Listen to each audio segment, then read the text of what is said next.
Տիկին գլխավոր դատախազ մի քանի հարցեր ես տամ, լավ, առաջինը մարտի 1-ի հետ կապված։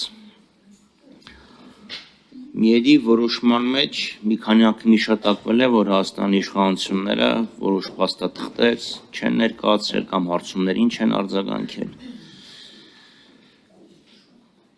Դա ձեզ որոշակի գործողության դրդել է, թե ոչ, որովհետև տեսեք ինչ պարադոքսալ իրավիճակ ունենք։ Նիկոլ Փաշինյանի անունը քաղաքականության մեջ հայտնի դարձավ մարտի 1-ից հետո։ Մինչև այդ ինքը ժուրնալիստ էր, մի անգամ կատաստրոֆիկ ձախողված փորձեր արել քաղաքականություն մտնելու, հիշում եք երևի impeachment դաշինք, եւ եկավ մարտի 1 ինքը դարձավ հայտնի։ Որպես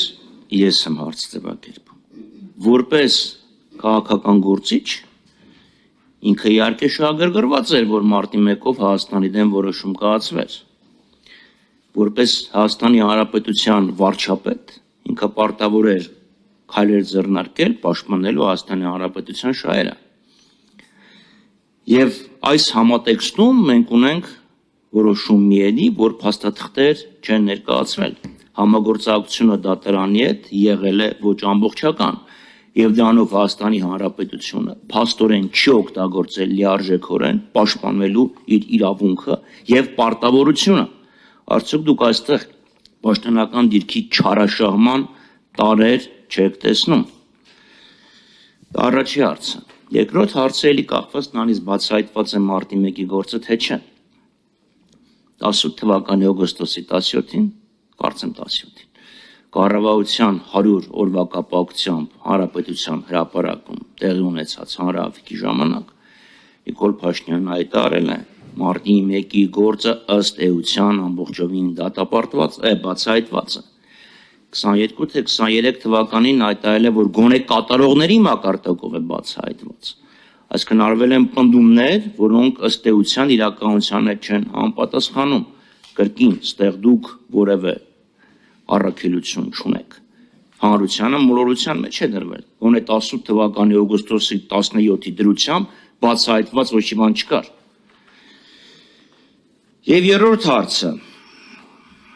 Նիկոլ Փաշինյանը ազգային ժողովում լիագումար նիստի ժամանակ հերթական էքսցեսի ժամանակ ասես ներվերից հետ մի խաղացեք,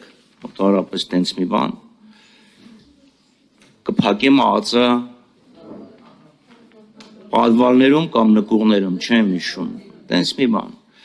Այսինքն ձեզ էլի որպես գլխավոր դատախազ չի հետաքրքրում, որ Նիկոլ Փաշինյանի ներվերի հետ խաղալը կարող է պատճառ դառնալ, որ մարդիկ հայտնվեն ԱԱՑ պատվալներում։ Շնորհակալություն։ Շնորհակալություն, առաջի հարցը պարոն Խաչատրյան։ Ճիշտ եք, ճիշտ գնահատական եք տալի, մենակ ինձ թվում է այս հարցը չէիք տա, եթե իմանայիք, որ փաթեթը երբ է ներկայացվել Եվրոպական դատարան 2015 թվականին։ Կոմունիկացիան 2015 թվականին ա եղել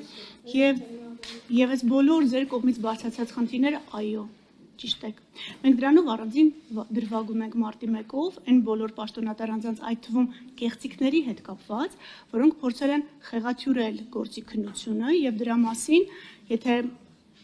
մի օր դատաքննությունը սկսվի, կտեսնեք ինքներդ հրապարակային դատաքննության ընթացքում նույն ամփոստների փոխելու, նույն վկաների վրա ազդելու եւ տարբեր տեսակի կեղծիքների հետ կապված։ Այո, ձեր գնահատականները ճիշտ են եւ 2015 թվականի դրությամբ եւ Եվրոպական դատարանը կոմունիկացրել է այս գործը, իհարկե ցանկություն չկար ամբողջ ծավալով փաստաթղթերը ներկայացնելու։ Իսկ Եվրոպական դատարանի process-ները, գիտեք, սկսվում են վաղ, տևում են երկար եւ հիմա Եվրոպական դատարանի վճիռը երբ որ ընթերցեք, կտեսնեք, որ այնտեղ չկան վերջին զարգացումները գործով, ու դա տրամաբանական է, որովհետեւ Եվրոպական դատարանը, այո, այսինքն ձեր գնահատականները ճիշտ են, իսկ պաշտոնատար անձինք, որոնք դրա համար պատասխանատու են, առանձին դրվագ կա եւ մի մասը, որ Հայաստանում չէ, կարծում ենք, որ մենք հեռակավառույթով այս անձանց կկանչենք պատասխանատվության Եվրոպական դատարան պատշաճ չներկայացնելու համար եւ ընդդեմ Հայաստանի ըստ էության կայացված վճռի եւ բավական բարձր կոնտրիբուցիաների մասով։ Մյուս երկուսի հետ կապված ձեր գնահատականների հետ, ներողություն բացահայտման մասով։ Իհարկե շատ լավ գիտեք, որ դատախազության համար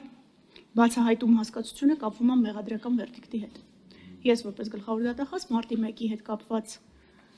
քրեական արդարադատության առաքելությունը կհամարեմ ավարտված, երբ որ կլինի օրինական ուժի մեջ մտած վերդիկտ։ Մնացածը քաղաքական հայտարարություններ են։ Մենք այս պահին դատարան ուղարկում ենք դրվագներ, որոնք այդ թվում բխում են մարդու իրավունքների եվրոպական դատարանի վճռի դիրքորոշումներից եւ այս շղթայական բոլոր գործողություններից ու մենք շարունակելու ենք նույն ձևով։ Մեզ համար մարտի 1-ը կդառնա բացահայտված մեղադրական վերդիկտով։ Մենք այդ ժամանակ հստակ կասենք, որ ունենք անձինք, որոնք մեղադրվում են կոնկրետ գործողությունների համար։ Մնացածը քաղաքական հայտարարություններ են, չեմ մեկնաբանելու։ Նույն ձև երրորդ հարցին ուղղակի չանդրադառնամ, որտեղ ելի պիտի մեկնաբանեմ ձեր գնահատականը քաղաքական։ Շնորհակալություն, արձագանք ունեք։ Նախ սկսենք երրորդից, դա իմ հայտարարությունը չէր, դա Նիկոլ Փաշինյանի հայտարարությունն էր։ Այսինքն ինչ նշանակում ներվրիս հետ մի խաղացեք, թե չեք հայտնվեք հացապատվալ։ Հացապատվալը վերջապես իր սեփական տունը չի, որ մարդկանց կարող է հրավիրի սոճ խմել։ Երկրորդը, ես չգիտեմ դեր կարծիքը ինչի վրա ձևավորվում, ձեր սուբյեկտիվ դատողություններով, չգիտեմ, եթե կարող եք ապագան կանխագուշակել, կարող եմ նաև խնդրել մոտավոր ապագայի մասն ձեր կարծիքը հայտնել։ Բայց դա չի խոսք, կարող 15 թվականին է բացվել, շատ լավ, բանջան ներկայացվել փաստաթղթերի ներկայացման, չի ներկայացվել։ 15 թվականից մինչև 25 թվական ամիսները չեմ անում երբ ա եղել, 11 տարի անց է։ Այդ 11 տարուց 8 տարի դուք եկեղեցի իշխանության։ Հիմա որ հետ ուղարկեք 19 թվականին ուղարկեք, պետք է ասեին չէ, մի ուղարկեք։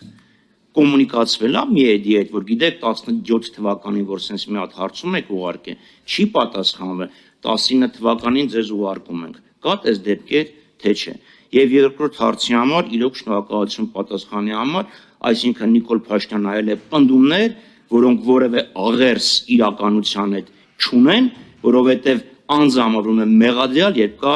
մեղադրական վերդիկտ, իսկ մեղադրական վերդիկտ մինչ այժմ չկա եւ հայտնի չի երբ կլինի։ Եվ կոչ անեք, որ հաջորդ անգամ հանրությանը չմոլորեցնեն նման մերկապարանոց հայտարարություններով։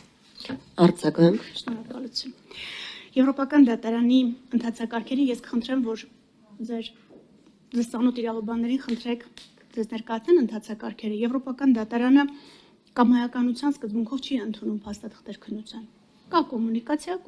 ընթացքում ներկայացված փաստաթղթեր, հնարավորություն ներկայացնելու փաստաթղթեր։ Մենք ցանկացած պահի ցանկացած փաստաթուղթ չեն կարող ուղարկել։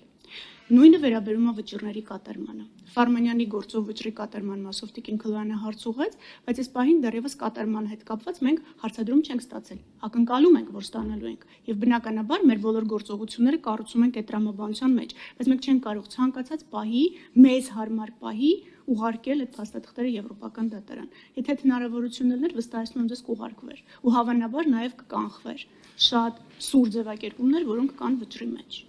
Սրանք ընթացակարգեր են, որոնք մենք չենք կարող այդ ընթացակարգերը շրջանցել։